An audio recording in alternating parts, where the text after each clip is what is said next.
አለ ነሽ እኔ ሻሃዳ መያዝ ፈልጋለሁ። አልጨረስኩም። እሺ የምለውን ቃል አብረን የተከተልክ ነው። እሺ አሽሀዱ አላህ ኢላሃ ኢለላህ ወአሽሀዱ አነ ሙሐመደን ረሱሉላህ ማሻአላህ። ከዚህ በኋላ ሙስሊም ሆነሃል፣ ጨርሰሃል። አሁን ያልከው ቃል የሸሃዳ ቃል ወይንም የምስክር ቃል ይባላል። የእስልምና ሃይማኖት የመጀመሪያው ትእዛዛትና መሰረት ነው። ትርጉሙ አሽሀዱ አን ላ ኢላሀ ኢለላህ ማለት እነሆ ከአላህ በስተቀር በእውነት የሚመለክ ሌላ አምላክ የለም ብዬ መሰክራለሁ ማለት ሲሆን፣ ወአሽሀዱ አነ ሙሐመድን ረሱሉላህ ማለት ደግሞ ሙሐመድም የአላህ መልእክተኛና ነብይ ናቸው ብዬ መሰክራለሁ ማለት ነው። ከዚህ በኋላ ሙስሊም ሆነሃል። አንድ ሰው እስልምና ሲቀበል ጊዜ አላህ ምን ያደርግለታል ለዚህ ሰው ከተባለ የመጀመሪያ የሚያደርግለት በሰለመበት ቀን ያለፈ ኃጢአቱን ሁሉ ይምርለታል። ያለምንም ኃጢአት ንጹህ አድርጎ ይቀበለዋል። ይህ አላህ በቁርአን ላይ ሲናገር ምን አለ? ቁል ሊለዚነ ከፈሩ ኢየንተሁ ይግፈር ለሁም ማ ቀድ ሰለፍ ወኢን የዑዱ ፈቀድ መደት ሱነቱል አወሊን ይላል። ሙሐመድ ሆይ ለእነዚያ ለካዱኝ ባሪያዎች እንዲህ ብለህ ንገራቸው ስላለፈው ክህደታቸው ቢተውና ቢቆጠቡ ወደ እኔ ቢመለሱ ያለፈ ኃጢአታቸውን ሁሉ ምርላቸዋለሁ ይላል። ፈመን ታበ ሚን ባዕድ ዙልሚሂ ወአስለሐ ፈኢነላሀ የቱቡ ዐለይሂ ይላል። ኢነላሀ ገፉሩር ረሒም። በኃጢአት ነፍሱን ከበደለ በኋላ ራሱን ያስተካከለ ወደ እኔም የተመለሰ ባሪያዬን እኔ ንስሐው እቀበለዋለሁ እምርለታለሁ ይላል። እኔ መሐሪና አዛኝ የሆንኩኝ አምላክ ነኝና እያለ ይናገራል። እሺ ሌላ እስልምናን ከተቀበለ ሰውየው መጀመሪያ ሊያደርግ የሚገባው ሻወር ይወስዳል። ለሶላት ዝግጁ ይሆን ዘንድ እዚያ ንጹህ ልብስ በመልበስ በአቅራቢያ ወደሚገኝ መስጂድ በመሄድ ሶላትን ይጀምራል። ስለ ሶላት በመማር ስለ ወዱ አደራረግ በመማር እዚህ ላመነውና ለመሰከረው አንድና ብቸኛ ለሆነው ለአምላኩ ብቻ መስገድን ይጀምራል። ሙስሊም ጓደኞች አሉ? አዎ ስራ ቦታ ሙስሊም ጓደኞች አሉኝ፣ ግን መስጂድ የለም። ገጠር ነው ያለሁ፣ በሳውዲ አረቢያ ነው። አብሽር፣ ችግር የለውም። ሙስሊም ጓደኞች ካሉ ስለ ወዱ አደራረግና ስለ ሶላት አስተምሩ ይበላቸው፣ ያስተምሩሃል። በጣም ጠቃሚ ነው። ይሰጡሃል። ከእነርሱም ጋር ቢሆን እየሰራችሁ እዛው መስገድ ትችላላችሁ አብራችሁ። ወይንም ያንን ተማርና ብቻህንም ቢሆን ብትሰግድ ችግር የለውም። እንደ መስጂድ ካለ ወደዛ ሄደህ እንድትሰግድ በማለት ነበር። ብቻህንም ቢሆን ትሰግዳለህ። እሺ ስምህ ማን ነበር? መስጂድ እንኳን አቀራ እዮብ ነበር ስሜ። እዮብ ደስ የሚል የሙስሊም ሰው አለ። ይሄም ቢሆን ችግር የለውም። ችግር የለም። አይ መቀየር እፈልጋለሁ ካልክ ሙተማት ይቀየርልኝ፣ መቀየር እፈልጋለሁ። እሺ ደስ የሚልህ ማን የሙስሊም ስም ማን ታውቃለህ አንተ? ወይስ እኛ እናውጣለን? እናንተ አውጡልኝ። እሺ ደስ የሚል የሙስሊም ስም አዩብ ወይንም ደግሞ ሙሐመድ ወይንም ዒሳ ወይንም አብዱራህማን ወይንም ቢላል የትኛው ደስ ይላል? ረመዳን ረያን መሐመድ ቢሆን ደስ ይለኛል። ሙሐመድ ማሻአላህ። ሙሐመድ የነብያችን ሙሐመድ ሰለላሁ ዐለይሂ ወሰለም ስም ነው። ከዚህ በኋላ ሙሐመድ ብናል ወንድማችን እንኳን ወደ ነብያት መንገድ ወደ እስላም መጣ እንላለን። እንኳን ደስ ያለህ። እሺ አሁን የምትለኝ ነገር ካለ ማድረግ የምትጠበቅብኝ አንዳንድ ነገር እዚሁ የምትነግረኝ ካለ? አንድ ሰው እስልምና ሲቀበል ቅድም እንዳልኩ ሻወር ይወስዳል። ሻወር እንዲወስድ ታዟል። ለሶላት ዝግጁ ይሆን ዘንድ ጓደኞችንም ስለ ሶላት አሰጋገድ ስለ ወዱ አደራረግ አስተምሩ ይበላቸው። በአካል ቢሆን በተለይ በጣም መዘቱ ነው ስለሚገባ በማሳየት ሲሆን ካልሆነም በጽሁፍ ሰጥተህ ሊሆን ይችላል። ያንን በመማር ለጌታ ለአምላክ ለአላህ መስገድን ትጀምራለህ። ፎሎ አድርጌያለሁ። በውስጥ ስልክ ቁጥርን አስቀምጥልኝና ግሩፕ እንዲያስተምሩ አድርጌያለሁ ኢንሻአላህ። እሺ ችግር የለውም። እሺ ወንድሜ። እሺ ጥያቄ ያላችሁ ቀጥሉ። ኢሞቲ ሰላም፣ እንዴት ነው? ኢሞቲ ያለሽ? አለው እንዴት ናችሁ? ደህና ነሽ? ሰላም ነው? ሁሉ ሰላም? እንዴት ነው? ጾም ሁሉ ሰላም? ሁሉ ሸጋ፣ ሁሉ ሰላም። እንዴት ነሽ አንቺ? ጾም አሪፍ ነው። አሪፍ ነው አልহামዱሊላህ።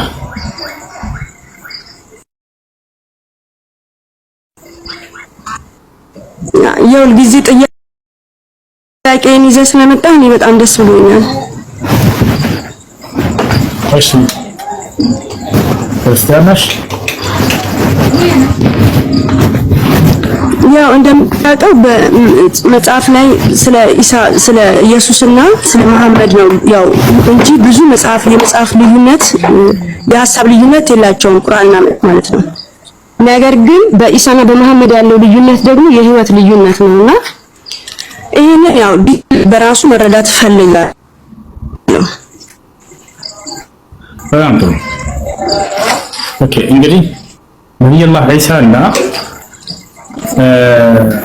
ነብዩ መሐመድ ሰለላሁ ዐለይሂ ወሰለም ሁለቱም ከነብያት በነብዩ ኢሳ መካከልና በመሐመድ ያለው ልዩነት በጣም ሰፊ ዲፍረንስ አለና ይሄንን ሰፊ በሆነ መረዳት ውስጥ ኢቭን ኢፍ ከዚህ ሰዓት ውጪ ጊዜ ሰተኝ ብታስረዳኝ እኔ በጣም ደስተኛ ነኝ። ምክንያቱም በጣም የምፈልግ ልጅ ነኝ። ለማወቅ በጣም ብዙ ነገሮች ውስጥ እየገባው እያነበብኩኝ ለመረዳት በጣም ጥረት ውስጥ ያለው ሰው ስለሆንኩኝ ግዴታ እንዳንተ አይነት መንገድ የሄዱ ሰዎች እኔ ህይወት ውስጥ ያስፈልጋሉ። እሺ አዳምጪ፣ ላስረዳሽ። በጣም ጥሩ ጥያቄ ነው። እንዲህ ወሳኝ ጥያቄዎችን መጠየቃቸው በጣም ይበረታል። መሐመድ ሰለላሁ ዐለይሂ ወሰለም እና ነብዩላህ ዒሳ በመካከላቸው ያለው ልዩነት ምንድነው? ብለን እንምጣ። መጀመሪያ አንድነታቸው። ሁለቱም ከአላህ ነብያት መካከል ሁለት ነብያቶች ናቸው። አላህ ሁለቱንም በአንድ ቃል ሲገልጻቸው ምን አለ? መልመሲሑ ኢብኑ መርየም ኢላ ረሱሉን ቀድ ኸለት ሚን ቀብሊሂ ሩሱል ይላል። ወማ ሙሐመዱን ኢላ ረሱሉን ቀድ ኸለት ሚን ቀብሊሂ ሩሱል ይላል። አንድ አይነት ቃል አድርጎ ይገልጻቸዋል። የማርያም ልጅ መሲሁ ማለት ከእርሱ በፊት አልፈው እንደነበሩ ነብያቶች አንድ ነብይ ነው ይለናል። ነብዩ መሐመድ ሰለላሁ ዐለይሂ ወሰለም ማለት እርሳቸው ልክ እንዲሁ ከእርሳቸው በፊት አልፈው እንደነበሩ ነብያቶች አንድ ነብይ ናቸው ይለናል። አምላክ አላህ ሱብሓነሁ ወተዓላ ነብዩላህ ዒሳን ለእስራኤል ልጆች ነብይ አድርጎ ልኮታል። ነብዩ መሐመድ ሰለላሁ ዐለይሂ ወሰለም ለዓለም ልኳቸዋል። ሁለታቸውም ድንቅ የሆኑ ተአምራቶችን ተሰጥተዋል፣ የነብይነት ማረጋገጫቸው። ለምሳሌ ነብዩላህ ዒሳ መሲሁ ማየት የተሳናቸውን የመፈወስ ተአምር ተሰጥተው ነበር። ልክ እንዲሁ ሙታንን ማስነሳትን ተአምር ተሰጥተው ነበር። ለምጽ ያለባቸውን ሰዎች የመፈወስ ተአምር ተሰጥተው ነበር። ልክ እንዲሁ አፋቸው ድዳ ይሆን መናገር የማይችል እነዚህን የመፈወስ ተአምር ተሰጥቶ ነበር። በርካታ ተአምራቶችን ሰጥቷቸዋል። ለነብዩ መሐመድ ሰለላሁ ዐለይሂ ወሰለም ልክ እንዲሁ ተአምር ሰጥቷቸዋል። ነብያችን ሰለላሁ ዐለይሂ ወሰለም ከተሰጣቸው ተአምር መካከል የመካ ሰዎች ከዕለታት አንድ ቀን ጠየቋቸው። سأل أهل مكة النبي صلى الله عليه وسلم قالوا يا رسول الله يا محمد إن كنت نبيا أرنا آية فأراهم من شقاق القمر مرتين أنت محمد هوي لونة النبي كهنك يالف نبيات تأمر يسر سيطان لا أنت تأمر سرتها سيدنا ناتش النبي صلى الله عليه وسلم فأراهم من شقاق القمر جاركان كفلوا أسايواتشو إلى جاركان لهولت كفلوا أسايواتشو مرتين إن تأمر هولت كزين ما درقوا إلى نبي محمد صلى الله عليه وسلم إن تأمر أدرقوا ሌላም ከዕለታት አንድ ቀን ነብያችን ሰለላሁ ዐለይሂ ወሰለም ጋር የሆነ ሰው መጣና ያ ረሱላህ ادعو الله لي ان يرد لي بصري አላቸው። ان صبرت فلك خير አሉት። وان شئت دعوت لك فرد الله لك بصرك فقال اريد ان ارى يا رسول الله فرد الله لك بصرك። ነብያችን ሰለላሁ ዐለይሂ ወሰለም ጋር የሆነ ሰው መጣና አንተ የአላህ መልእክተኛ ሆይ እኔ ማየት እፈልጋለሁኝ አይኔን አላህ እንዲመልስልኝ ያርጉልኝ አላቸው። ማየት የተሳነው ሰው ነው። ከተወለደበት ጊዜ ጀምሮ ማየት አይችልም። ይሄ ሰሃባ ወደ እርሳቸው ሰዎች እየተመራ መጣና አይኔን አላህ እንዲመልስልኝ እፈልጋለሁ አሁን አስመልሱልኝ አላቸው። ነብያችን ሰለላሁ ዐለይሂ ወሰለም ብትታገስ እናንተ የተሻለ ነው አሉት። አይ ማየት እፈልጋለሁ በቃ ነው።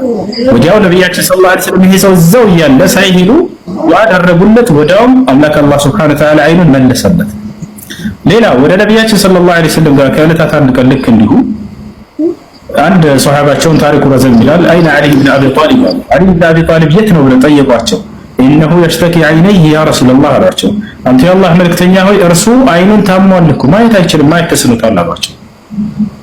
እቱን ቢያሉ እርሱን ይዛችሁልኝ አሉ። ፈኡቲየ በይነ ረጁለይን በሁለት ሰዎች እየተጎተተ መጣ። ሰውየው ከቤቱ ማየት የተሳነ ሰው ነው። ከቀኝና ከግራ ሁለት ሰዎች እየጎተቱ አመጡት። أخذ النبي صلى الله عليه وسلم برأسه وبصق في عينيه فشفي كأن لم يكن به وجع ነብያችን ሰለላሁ ዐለይሂ ወሰለም ይሄን ማየት የተሳነው ሰው ራሱን ያዛደረጉና በአይኖቹ መካከል እትፍ አሉበት፣ ወዲያውም ተፈወሰ። በአይኑ ላይ የህመም ምልክት የማይታይበትም ሆኖ እስኪታይ ድረስ አሉ። አንድ ሰው ሲሻለው እኮ የሆነ ቀይ ምልክት ይታያል እና እንደዛ የለም አሉ ያዩ የመሰከሩ ሲናገሩ። በአይኑ ላይ የህመም ምልክት የማይታይበት ንጽት ያለ ነጭ ሆኖ የሚያይ ሆናሉ። ነቢያችን ሰለላሁ ዐለይሂ ወሰለም እንዲህ አይነት አይንን የመመለስን ተአምራትም አድርገዋል። ይህ ነው ነቢያችን ሰለላሁ ዐለይሂ ወሰለም ነቢዩላህ ዒሳን በጣም ይወዱታል። ዒሳም ነቢዩ ሰለላሁ ዐለይሂ ወሰለምን በጣም ይወዳቸዋል። ለዚህ ማስረጃ ቃለ ነቢዩ ሰለላሁ ዐለይሂ ወሰለም ለይሰ በይኒ ወበይነ ዒሳ ረሱል ፈአነ አውለ ናስ ቢዒሳ ኢብን መርየም አሉ። በእኔና በዒሳ መካከል ነቢይ የለም አሉ። በእኔና በዒሳ መካከል ሌላ ማንም ነቢይ የለም።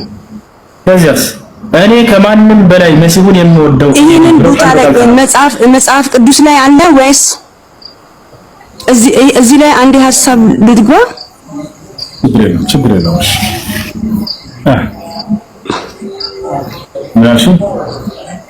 እዚህ ላይ ቁርአን ላይ ነው ይሄን የሚለው ወይስ መጽሐፍ ቅዱስ ላይ ነው? አሁን ከእስልምና አንፃር ያለውን እየነገርኩሽ ነው። ነብዩ መሐመድ ሰለላሁ ዐለይሂ ወሰለም ስለ መሲሁ የተናገሩት ነው። እሺ አና አውለ الناس بعيسى ابن مريم አሉ። እኔ ከማንም በላይ የማርያም ልጅ መሲሁ ከማንም በላይ ወዳጁ ነኝ ብሎ ቃል በቃል ተናግረዋል። እርሱም እንዲሁ ነብዩላህ ዒሳ ዐለይሂ ሰላም ቃል በቃል ብሏል። ዒሳ ብለሽ ስለጠየቅሽ ነው ስለ እርሱ ማወቅ ፈልጋለሁ ስላልሽ ነው። ከዚህ ከእያረሳው ኢንሻአላህ አረ በጣም وإذ قال عيسى ابن مريم يا بني إسرائيل إني رسول الله إليكم مصدقا لما بين يدي من التوراة ومبشرا برسول يأتي من بعد اسمه أحمد የማርያም ልጅ መሲሁ ምን አለ? እናንተ የእስራኤል ልጆች ሆይ እኔ ወደ እናንተ የተላኩላችሁ የአላህ መልእክተኛ ነኝ አለና ከእኔ በኋላ የሚመጣውን መልእክተኛና ነቢይ ሙሐመድን ወይም አህመድን የማበስራችሁ ነኝ አለ።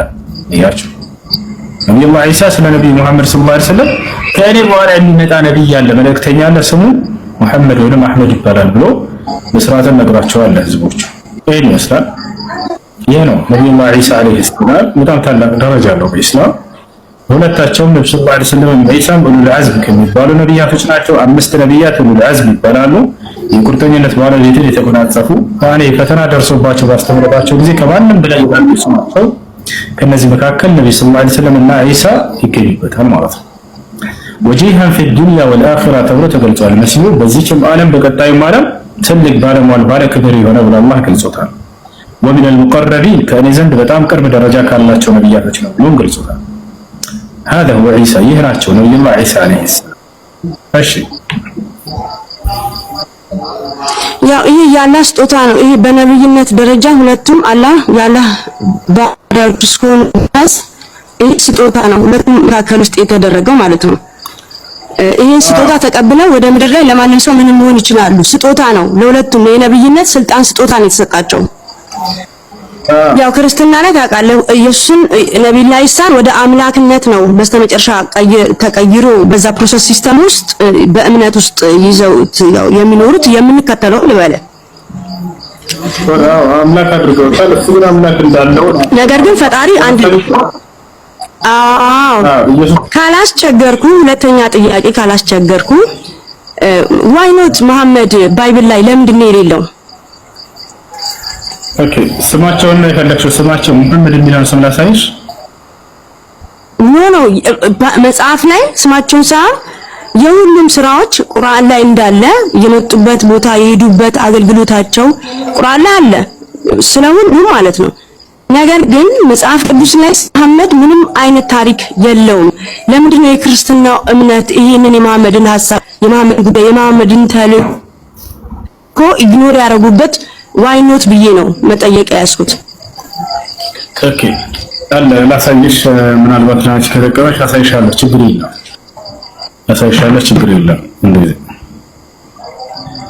ሄሎ ያው ከኔ በተሻለ መንገድ ውስጥ አንተ ዲቴል እዚህ ውስጥ ስለተኖርክና ሁለቱንም መንገዶች በጣም ስላያቸው የማብራራትና የማስረዳት አንተ አቅሙ አለህ ብዬ ነው። አንተ እዚህ ሎኬሽን tomorrow okay ሄሎ እሺ ምን አልሽ? ይቅርታ እየሰማሁ እሱ እሺ ምን አልሽ? በተሻለ መንገድ ውስጥ ላይፍ ስለነበርክ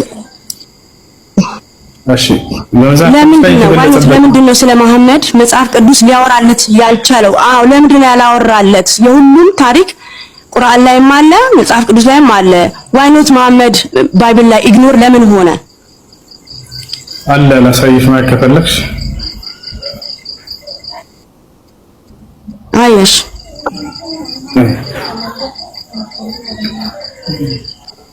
እሺ በመጀመሪያ ከስሙ መሰ መሐመድ የሚል ቃል በቃል መጽሐፍ ቅዱስ ላይ እናገኛለን። እሱ ላሳይሽ መጀመሪያ እሺ ደስ ነው የሚለኝ ነው እኮ አየሽ እንደሱ ከሆነ እኔ ደስተኛ ነኝ። ደስተኛ ማሳያ አንቺ እንዲጠቅምሽ ነው የማሳይሽ። አንቺ ህይወት ነው ይሄ እኮ ህይወት ነው። በጣም ጥሩ እንግዲህ መጽሐፍ ቅዱስ እንደምታውቁት ብሉይ ኪዳን መጀመሪያ የተጻፈው በምን ቋንቋ ነበር? በዕብራይስጥ ነበር። የዕብራይስጡን ሄደን ቀጥታ ወደ አማርኛ እንቀይረዋለን። እዚህ ጋር ከኦሪት ዘፍጥረት እስከ ራዕይ ድረስ እናያለን። እዚህ ጋር እንግባና ሰንጎስ ነው ላይ እንገባለን። መሐመድ የሚል ቃል እዚህ ጋር እናያለን ማለት ነው። ምልክትስ ሰንጎስ ነው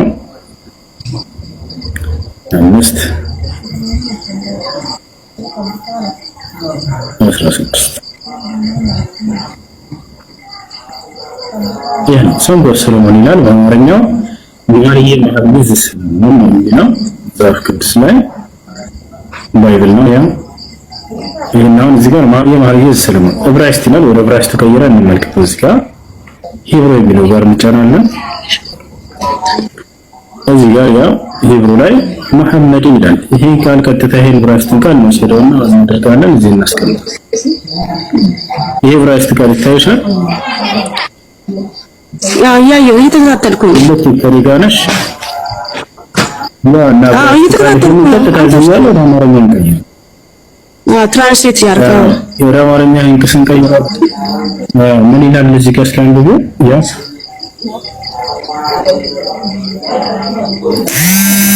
ይላል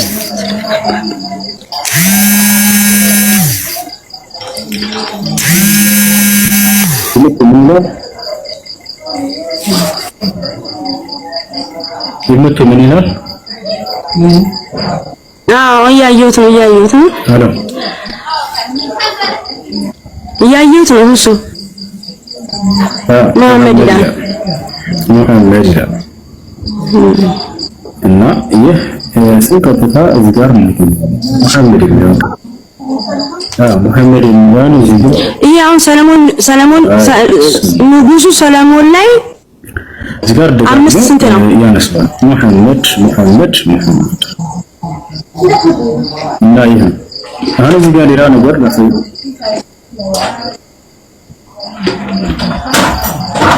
ምን አልሽኝ?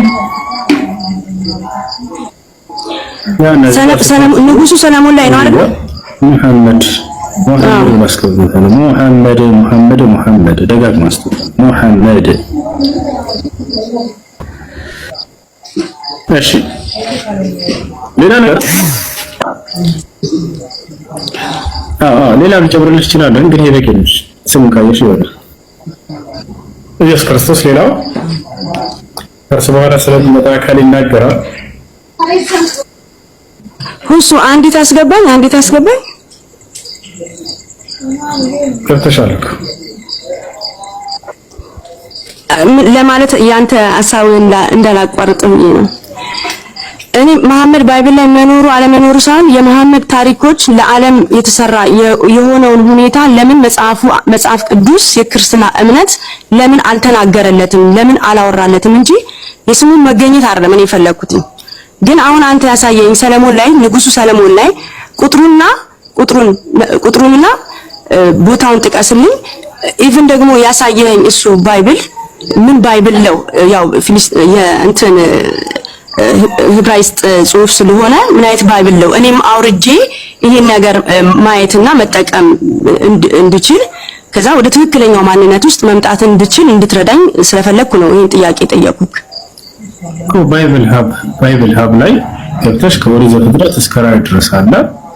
ከዚያ በኋላ ሰንጎስ ሰሎሞን 5:16 ገጽ ሙሐመድን የሚል ቃል አለ። ሙሐመድን ይላል። ያንን ቃል ወደ አማርኛ ስትቀይር ሙሐመድ ይላል። ቃል በቃል እንዳሳየዎች ማለት ነው። ደግሞ የተነገረውን ስለ እርሳቸው ደግሞ የተወሰነ ላሳየሽ። እሺ ታሪካቸው ለምን አልተነገረላቸውም ያልሽ ወደፊት የሚያደርጉት ሁሉ አድርገውም ያለፉትን ሁኔታ መጻፍ ነበረበት፣ መኖር ነበረበት። የሁል ጊዜ ጥያቄ ነው እሱ። እሺ ላሳየሽ። እሺ ከየት እንጀምራለን? እዚህ ጋር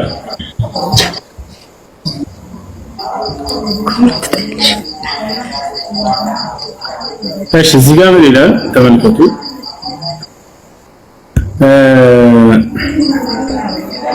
ኦሪት ዘዳግም ምዕራፍ 23 ይቅርታ ምዕራፍ 18 ላይ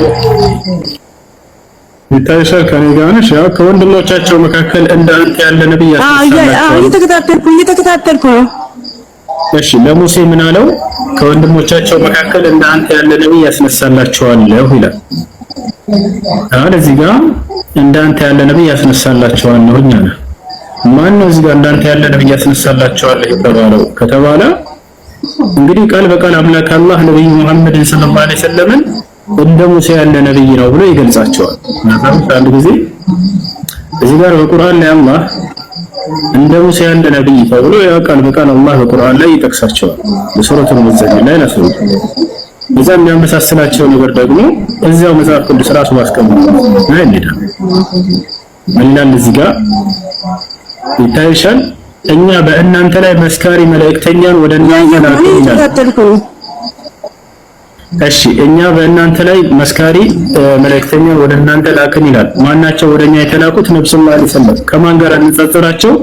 ወደ ፈርዖን መልእክተኛን እንደላክን አለ። ወደ ፈርዖን የተላከው መልእክተኛ ማን ነው? ሙሴ።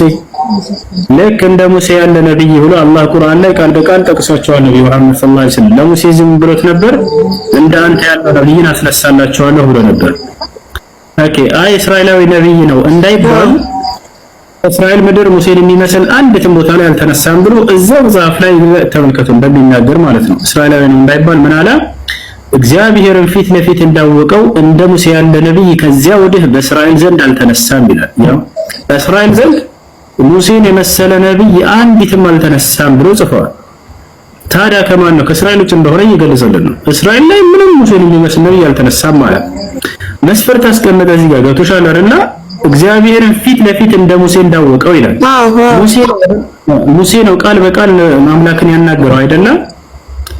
ታዲያ ከሙሴ በኋላ አምላክ ቃል በቃል ያናገረው አካል ነው ከተባለ እንደ ሙሴ ያለ ነብዩ መሐመድ ሰለላሁ ዐለይሂ ወሰለም አላህ ቃል በቃል አናግሯቸዋል። ሙሴን እንዳናገረ ሁሉ እርሳቸውን ያናገራቸዋል። ስለዚህ የሙሴ አይነት ሊባል ዘንድ አምላክ ፊት ለፊት ቃል በቃል የሚያናግረው አካል መሆን አለበት ከእርሱ በኋላ የሚመጣው። ነብዩ መሐመድን ያናግሯቸዋል ወይ ቃል በቃል ያለማንም መካከለኛ? አዎ አናግሯቸዋል ሰለላሁ ዐለይሂ ወሰለም። ዛሬ የምንሰግዳቸውን 5 አውቃት ሶላቶች ነብዩ መሐመድ ሰለላሁ ዐለይሂ ወሰለም ወደ ሰማይ ከሄዱ በኋላ አላህ ያለማንም መካከለኛ ቃል በቃል አናግሯቸው ነው የሰጣቸው። ሙሐመድ ሆይ እያለ እነሆ እነዚህን 5 አውቃት ሶላቶች በአንተና በትውልዶች ላይ ግዴታ አድርጌያለሁ እያለ ያዛቸዋል ማለት ነው። እርሳቸውም አይ ያ ረቢ አቤቱ ጌታዬ ሆይ خفف عن امتي ከትውልዶቼ ቀንስልኝ እያሉት ያው እንደ ሙሴ ሲል ጊዜ ምን መስፈርት አስቀመጠ? ልክ ሙሴ አምላክ እንዳናገረው አምላክ የሚያናግረው ነብይ መሆን አለበት ማለት ነው። ኢንሻአላህ ይህ ነው። ከዚያ በኋላ ሌላውን ምሳሌው ሌላ ምልክቱን እዛው ላይ ሌላኛውን ምልክቱን ሲገልጽልን ይላል። ሌላኛውን ምልክቱን የዚህን የሚነሳውን ነብይ ምልክቱን ምን ብሎ ይገልጻል? እንመልከተው። ያው እነዚህ ጋር ወረድ ብለን እዚያው እንዳንተ ያለ ነብይ ያስነሳላቸዋል ካለ በኋላ ቃሌንም በአፉ አደርጋለሁ አለ። ያ ነብይ ቃል በአፉ ነው የሚደረግለት፣ አያነብም። በአፉ ነው የሚደረግ። ያ ማለት መልአኩ መጥቶ ያነብለታል። ያንን ይዞ በቃሉ በአፉ ያነባል። በአፉ ነው የሚደረግለት እንጂ የሚያነባ አይደለም። ያዘዝኩትን ቃል ሁሉ ይነግራቸዋል ይላል ነብዩ መሐመድ ሰለላሁ ዐለይሂ ወሰለም። የህይወታቸው መጨረሻ ላይ ምን አሉ? አላሁመ ኢኒ ቀድ በለግቱ አላሁመ ተሽሀድ አምላክ ያለ ሆይ አድርስ ያልከኝን ያዘዝከኝን ቃል ሁሉ አድርሻለሁ እያሉ ይናገራሉ።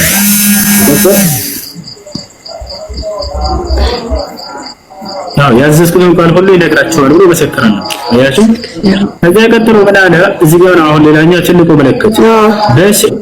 በስሜም የሚናገረውን ቃሌን የማይሰማውን ሰው እኔ እበቀልለታለሁ አለ። እንግዲህ ይህ ነብይ እዚህ ጋር የተገለጸው የሚሰጠው መለኮታዊ መጽሐፍ ከአምላኩ ዘንድ በአምላክ ስም ብሎ የሚጀምር መሆን አለበት ማለት ነው። በስሜም የሚናገረውን ቃሌን አለ።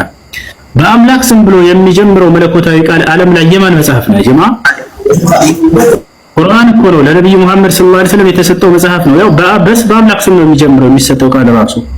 በስሜም የሚናገረውን ቃሌን አለ። በአምላክ ስም ብሎ የሚጀምረው ቃል የማን ቃል ነው? የተሰጠው መጽሐፍ ቁርአን። እንዳለ ሙሉ ቁርአንን ብታያቸው በአምላክ ስም ነው የሚጀምሩት። አይ መጽሐፍ ቅዱሶች ናቸው እንዳለ በአምላክ ስም አይጀምሩም በፍጹም። ዮሐንስ ወንጌል፣ ማርቆስ ወንጌል፣ ሉቃስ ወንጌል፣ ማቴዎስ ወንጌል እንደዚህ ብለው ነው የሚጀምሩት። ከዛም ሲጀምሩ ምን ይላል? የከበርክ ቴዎፍሎስ ሆይ ምናምን ይላል። ወርሻላርላ እንደዛ ነው የሚሉት። ይሄን ማየት እንችላለን። እዚህ ጋር ለምሳሌ ከእርሱ በኋላ እነዚህን መጽሐፍቶች ስናያቸው ጊዜ ሉቃስ ወንጌል ምዕራፍ 1 ቁጥር 1 በአምላክ ስም ይጀምራል አይጀምርም? ሉቃስ ወንጌል ምዕራፍ 1 ቁጥር 1 የከበርክ ቴዎፍሎስ ሆይ ከመጀመሪያው በዓይንህ ያየህ የቃሉ አገልጋዮች የሆኑት እንዳስተላለፉልን እያለ ነው የሚጀምረው። ቁርአንን እስኪ ለነብዩ መሐመድ የተሰጠውን በማን ስም ይጀምራል ብለን ካለን በአምላክ ስም ብሎ ነው የሚጀምረው። ገና የመጀመሪያው ምዕራፍ እንክፈተው። ያው የመጀመሪያው ምዕራፍ ገና ቁርአንን ስትገልጽ ጊዜ በአምላክ ስም እጅግ በጣም ሩህ ዋጋው ብሎ ይጀምራል። ያው ሱረቱል ፋቲሃ ይታይሽ ከኒጋናሽ ያ የተሰጣቸው ቃል በማን ብሎ ይጀምራል? በአላህ ካንተ ጋር ነው እየተከታተልኩ ነው። ያው በአላህ ስም እጅግ በጣም ሩህ አዛኝ በሆነው እያለ ይጀምራል። የሚጀምረው በአምላክ ስም ነው የሚሰጠው ቃል ያ ነብይ ማለት ነው። ከማን ነው በአምላክ ስም የሚጀምር ቃል የተሰጠው? ነብዩ መሐመድ ሰለላሁ ዐለይሂ ወሰለም። ሌላም በርካታ ምልክቶች አሉ። እነዚህ በቃ ነገር ለማለት ለዛሬ እሺ።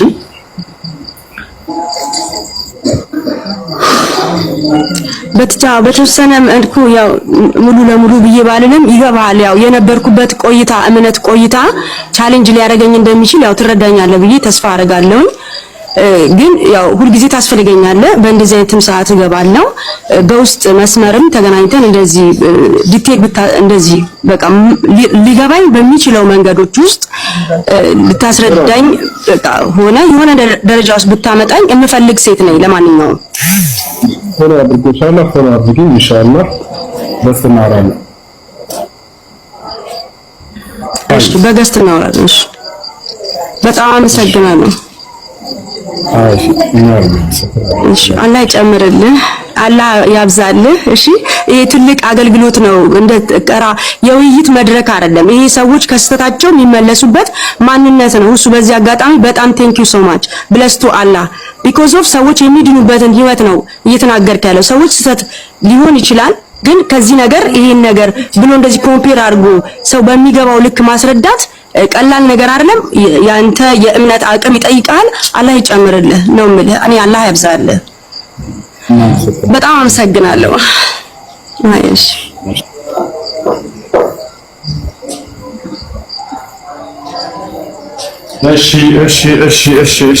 የሰው ልጅ ወዴት ሊሄድ ይችላል? ወደ ውጭ ሊሄድ ይችላል።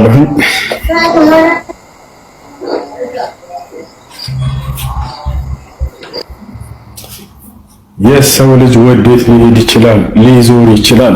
ወዴት? ወደ ሱቅ። ወዴት ሊሄድ? ዋላ ተቀምጬ እስከምቼ ድረስ ዛሬ ላዞራችሁ ነው። ትዞራላችሁ ከኔ ጋር ብዝጋ ወይስ ትዞራላችሁ? ልጆች ይሄ ብቻ አይደለም። በነገራችን ላይ ሌላም ብዙ አሉ። الحجر الذي رفضه البناء መሲሁ ምን አለ? የማዕዘን ራስ ድንጋይ እያለ ይናገራል። አነ ትልከ ለቢና ቃል በቃል እኔ ያችንን የማዕዘን ራስ እያሉ ነብዩ ሰለላሁ ዐለይሂ ወሰለም ይናገራሉ። ዋና አለቃ ተደርጎ የሚመጣ የሚነሳ መልእክተኛና ነብይ አለ። እርሱ ዋናቸው ነው። የተባረኩት በአላህ ኤቲኤም وقال الله لا تتخذوا إلهين اثنين إنما هو إله واحد فإياي فارهبون وله ما في السماوات والأرض وله الدين واصبا أفغير الله تتقون وما بكم من نعمة فمن الله ثم إذا مسكم الضر فإليه تجأرون ثم إذا كشف الضر عنكم إذا فريق منكم بربهم يشركون ليكفروا بما آتيناهم فتمتعوا فسوف تعلمون ويجعلون لما لا يعلمون نصيبا مما رزقناهم تالله لتسألن عما كنتم تفترون ويجعلون لله البنات سبحانه ولهم ما يشتهون وإذا بشر أحد بالأنثى ظل وجهه مسودا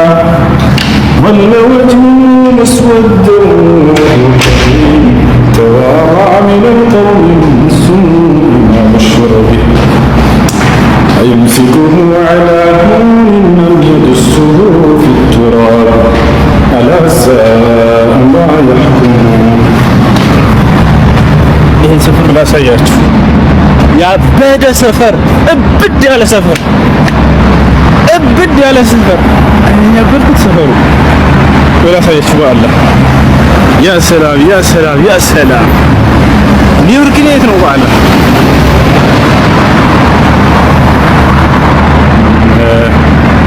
قالوا بلى ولكن حقت كلمة العذاب على الكافرين قيل ادخلوا أبواب جهنم خالدين فيها فبئس مثوى المتكبرين وسيق الذين اتقوا ربهم إلى الجنة زمرا حتى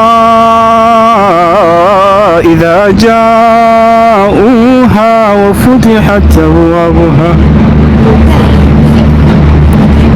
وقال لهم خزنتها سلام عليكم. بمحل ليت محل ليت بزج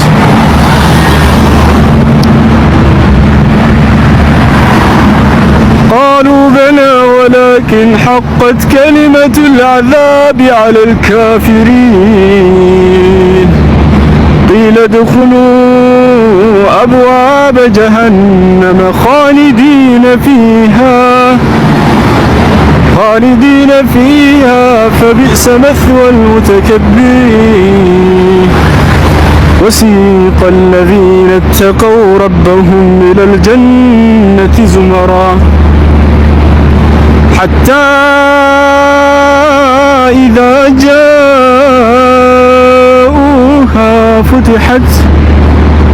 وفتحت أبوابها وقال لهم خزنتها سلام عليكم طبتم فادخلوها خالدين وقالوا الحمد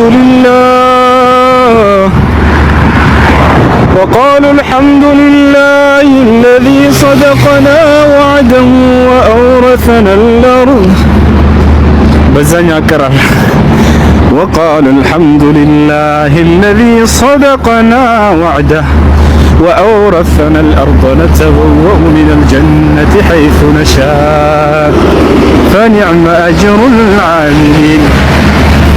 سجانا دسملا وترى الملائكة حافين من حول العرش يسبحون بحمد ربهم وقضي بينهم بالحق وقيل الحمد لله رب العالمين. ትላላችሁ ማለት ነው። ወላሂ ደስ የሚል አየር አለ። ያ ሰላም ያ ሰላም ያ ሰላም። ወላሂ ሰፈር አያችሁት? ያ ሰላም። የትኛው እኔ ይሄን ህንጻ ነው የምፈልገው። ይሄኛው አይመቸኝም። ትንሽ ልሩጥ እስኪ።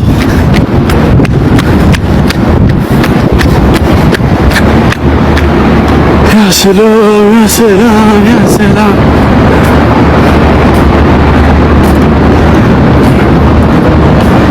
اللهم اجعل القرآن العظيم ربيع قلوبنا ونور صدورنا وجلاء أحزاننا وذهاب همومنا وغمومنا وسائقنا ودليلنا إليك وإلى جناتك جنات النعيم. أزقار ويا بحر يا سلام يا سلام دس من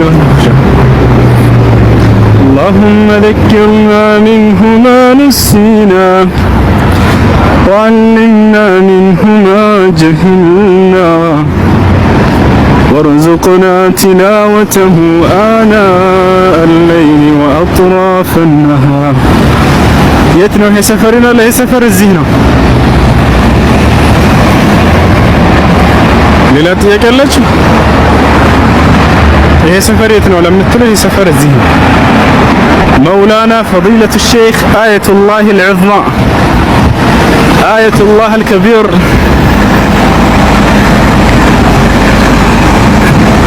አየቱላህ ረምዚ ማስረጃ ደሊል